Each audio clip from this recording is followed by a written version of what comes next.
이번에는 성당대 시인 저광희의 농촌의 이런저런 즐거움, 전가자풍, 8수의 연시 중에서 첫 번째 수를 살펴보도록 하겠습니다. 저광희는 707년에 태어나서 760년에 사망했네요. 당나라 현종 개원 14년 726년에 진사에 급제하고 아내 사수 하교의 현위를 역임했습니다. 그는 일찍이 왕유 등과 함께 종남산에서 여러 해 은과하였으며 숨어 살았으며 후에 감찰로사로 출임하기도 하였는데 755년 안록산이 장안으로 쳐들어오자 위직을 받았다가 후에 좌천되어 영남에서 죽었습니다. 자, 755년 안록산이 난이 일어난 이후에 안록산이 중국의 반 이상을 장악하고 안록산은 연나라를 선포합니다. 그러니까 당나라엔 잠시 동안 당현종이 다스리는 당나라가 있었고 안록산이 다스리는 연나라가 있었습니다. 안록산도 황제를 칭했습니다. 뒤에 역사가들은 안록산의 연나라에서 있었던 벼슬을 위직, 가짜 위자, 가짜라는 얘기죠. 가짜 직위라고 해서 위직이라고 표현한 것 같습니다. 자, 현재 113수의 저광희의 시가 113수가 전해지는데 여기에서는 연작시 전가자풍 8수 중에서 몇 수를 다뤄보려 합니다. 농촌의 이런저런 즐거움 전가자풍 첫 번째 수 저광희 한 구에 5자로 된 오원시네요. 자, 이 형식을 보면요. 5자로 된 것이 4구로 된 것을 기승전결로 된 것을 지난번에 오원절구라고 한다고 했는데 이것은 구수가 많지요. 또 5자로 된 5구로 된 5자로 된 2구가 모여서 하나의 연이 되고 그런 연이 4개가 모여서 된 시를 오원율시라고 하는데 이건 율시도 아닙니다. 그 다음에 오원시나 칠원시의 짝수구 끄트머리에는 비슷한 발음을 가진 발음이 들어오는 운자가 들어가야 되는데 여기서는 그것도 맞지 않았습니다. 세 번째 연의 끄트머리와 7번째 연의 끄트머리에는 운자도 넣지 않았습니다. 이런 시는 형식의 구애를 받지 않는 옛날의 형태의 시, 옛날 문체의 시다 해서 고체시라고 합니다. 그걸 줄이면요. 한 구에 5자로 됐으니까 오원, 고체시를 줄이면 고시라고 합니다. 이 시의 형식은 오원고시가 되겠습니다. 농촌의 이런저런 즐거움 전가자풍 첫 번째 시 저광희 봄이와 꾀꼬리 울면 서둘러 들판으로 향하네. 혼자 힘으론 경착할 수 없어 힘써 이웃집 처녀 아내로 맞이했네. 자손 낳을 생각도 하고 농토를 넓힌 뜻도 가졌지. 한가할 땐 서로 돌아보며 웃고 벼와 기장 잘 자라 기뻐하네. 밤마다 소대에 올라 남쪽으로 동정호 물가를 바라보네. 온갖 풀은 서리와 이슬로 젖고 가을산엔 다듬이 소리 울리네. 지난해 거둔 수확 넉넉하여 마음속엔 별다른 욕심 없다네. 해석해 보겠습니다. 춘지 창명경이면 박언향정서라. 불능자력자 가여 민면 취린여라. 춘지 봄이 이르러 봄이 와서 창경명이면 창경 꾀꼬리가 울면 자 여름철새인 꾀꼬리가 왔다 하는 것은 봄이 왔다는 얘기네요. 춘지 봄이 와서 창경명이면 꾀꼬리가 울면 박언향전서라. 박언은 현재는 안 쓰는 말이고요. 고대 중국어라고 하네요. 급급망망이라는 의미였답니다. 급할 급자에다가 바쁠 망자니까 급하고 바쁜 모습. 부사로 쓰여서 급하고 바쁘게 그런 식으로 쓰였답니다. 박언 급하고 바쁘게 향한다. 어디로요? 전서로. 밭에 있는 농막으로. 자, 중국의 큰 농장 같은 곳에는 일하다 쉴 수 있는 농막이 있었던 것 같습니다. 밭에 있는 농막으로 향한다, 즉 농사지로 향한다는 얘기겠죠. 박언향 전서라. 서둘러서 바쁘게 전서 밭에 있는 농막으로, 즉 밭으로 향한다. 춘지 창경명이면 박언향 전서라. 봄이 와서 창경명 꾀꼬리가 울면 박언 바쁘게 전서 밭에 있는 농막으로, 즉 밭으로 향하네. 불능자력장하여 불능 뭐뭐 할 수 없다. 능자는 가능입니다. 영어로는 can, 불능 할 수 없다. 자력 스스로 힘으로 경작할 능수가 없어서, 혼자의 힘으로는 경작할 수가 없어서 민면 힘쓴다. 서둘러서 힘써서 린여 이웃집 여자와 장가들었네. 힘써서 린여 이웃집 여자를 맞이했네. 불능자력자가여 자력 혼자 힘으로는 경작할 농사지을 능수가 없어서 민면 힘써서 린여 이웃집 여자와 장가들었네. 이웃집 여자를 맞이했네. 봄이 와 꾀꼬리 울면 서둘러 들판으로 향하네. 혼자 힘으로는 경작할 수 없어 힘써 이웃집 처녀 아내로 맞이했네. 기념 생자손하고 방사 광전포라. 한시 상고소하고 희열호 화서라. 기념 이미 생각했다네. 무엇을요? 생자손을 자손을 낳을 것을. 이미 자손을 낳을 것을 생각했고, 아들 딸 몇 명 낳자라고 부부가 계획했나 보네요. 방사 바야흐로 생각했다네. 장차 생각했다네. 뭐를요? 광전포 밭을 넓힐 것을. 바야흐로 전포 밭을 넓힐 것을 생각했다네. 자, 밭 옆에 있는 황무지를 개간해서 농토를 넓힐 것을 생각했다네. 한시 한가로울 때는 서로 돌아보면서 웃고, 바쁠 땐 정신없으니까 시간이 날 때는 이제 부부끼리 서로 한가한 시간을 보낸다는 얘기 같네요. 한시 한가로울 때는 서로 돌아보면서 웃고, 희열 기뻐하네. 뭐를요? 호화서를. 벼와 서 기장이 좋다. 잘 자란다는 얘기겠죠. 화서 벼와 서 기장이 잘 자라는 것을 희열 기뻐한다네. 한시 한가로울 때는 서로 돌아보면서 웃고, 화서 벼와 기장이 즉 곡식이 잘 자라는 것을 희열 기뻐한다네. 자, 부부가 계획을 짜고 농사짓는 장면이 나왔네요.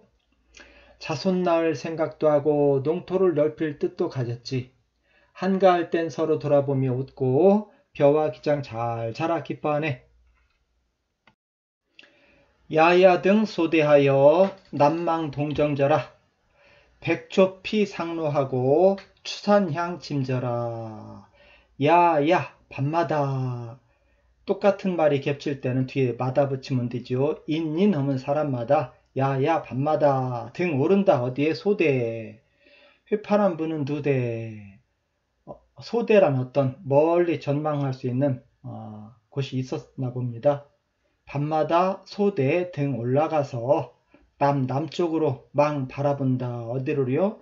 동정의 물가를. 아마 이 사람 집은 장강의 북쪽에 있었던 것 같습니다. 지금은 악양, 외양이라는 곳에 동정호가 있는데 그 북쪽에서 남쪽으로 동정호를 바라봤나 봅니다. 아마 추측컨대 이 연은 아마 24절기로 보면 백중 정도에 해당되는 것 같습니다. 봄부터 백중 때 음력 7월 15일이라고 하네요. 그때까지는 정신없습니다. 정신없이 풀을 매야 되고, 근데 백중쯤 되면 곡식이 자라서 더 이상 풀도 자라지 않기 때문에 이때는 머슴들에게도 하루 쉬게 할 정도로 여유로웠답니다. 자, 이 여유로운 밤에, 또는 그냥 밤이면 여유롭기도 하겠네요. 밤에, 요즘은 밤도 바쁘지요. 밤에도 TV 봐야 되죠. 그 다음에 게임도 하죠. 그 다음에 TV 보죠. 유튜브도 보죠. 그런데 옛날엔 밤에 뭐 했을까요? 그런 것이 전혀 없을 때. 밤에 소대에 등 올라가서 남쪽으로 동정의 물가를 바라본다. 멀리 동정의 물가를 바라보겠죠. 전깃불 같은 거 하나도 없습니다. 그러면 반딧불이 날아다닐 테고, 또 멀리서 들리는 무슨 소리인지 알 수 없는 소리에 귀도 기울일 테고요. 밤의 어떤 정막을 즐길 겁니다. 머리를 들면은 온갖 은하수라든가 별들이 쏟아지겠죠. 그 별들을 바라보면서 온갖 상상의 나래를 펼쳤을 것 같습니다. 자, 여유 있는 시간을 갖네요. 야야, 밤마다 소대에 등 올라가서 남쪽으로 동정의 물가를 바라보네. 백초피 상로하고 추산향 친절하. 백초 온갖 푸른 상로 서리와 이슬로 피 젖고, 추산 가을산엔 친저 다듬이 소리가 향 울리네. 이 구절은 이제 가을입니다. 가을이 됐습니다.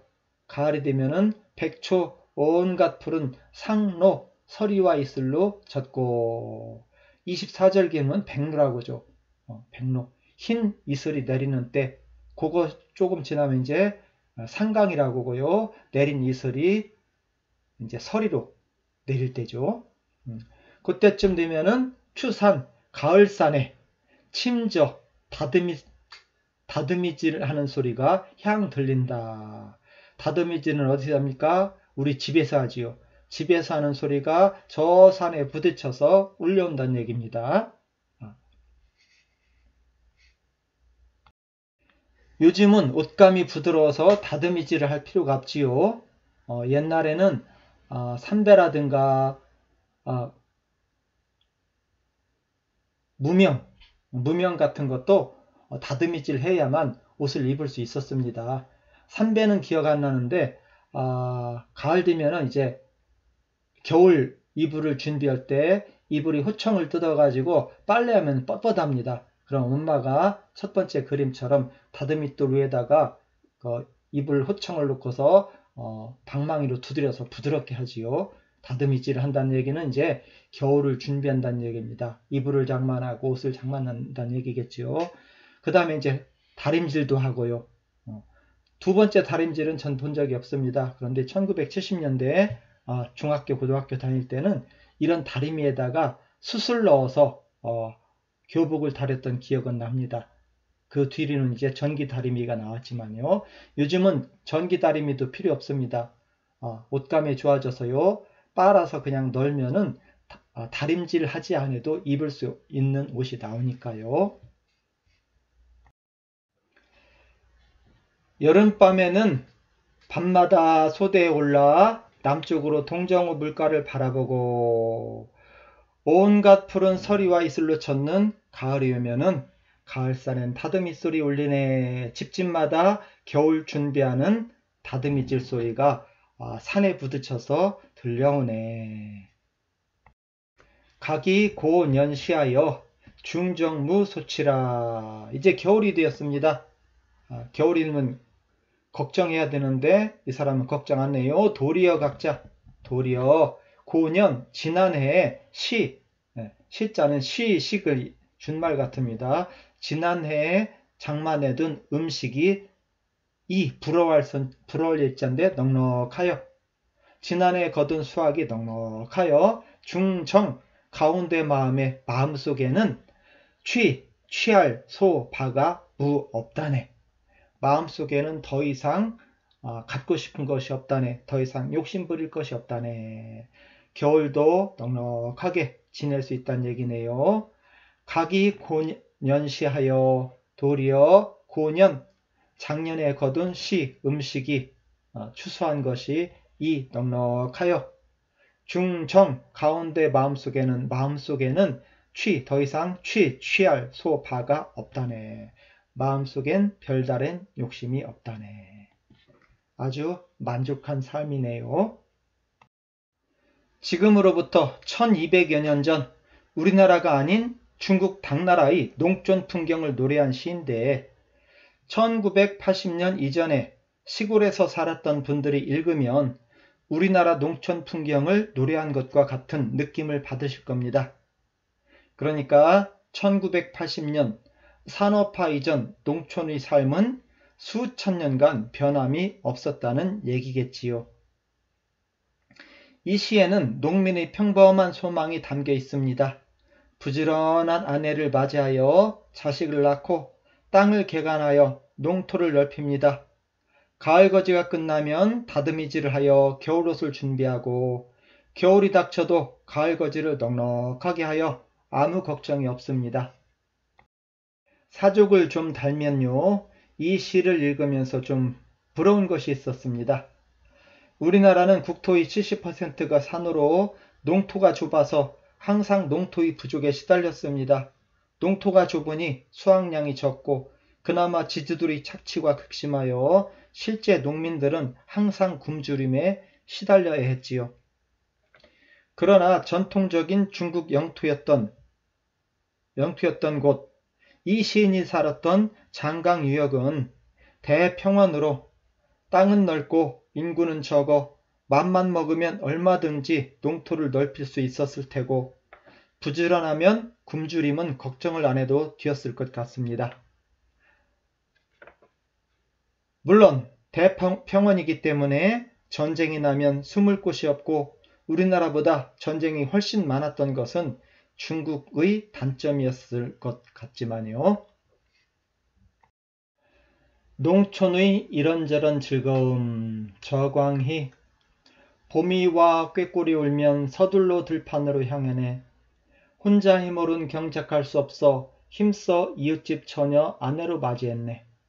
자손 낳을 생각도 하고 농토를 넓힌 뜻도 가졌지. 한가할 땐 서로 돌아보며 웃고 벼와 기장 잘 자라 기뻐하네. 밤마다 소대에 올라 남쪽으로 동정호 물가를 바라보네. 온갖 풀은 서리와 이슬로 젖고 가을산엔 다듬이 소리 울리네. 지난해 거둔 수확 넉넉하여 마음속엔 별다른 욕심이 없다네.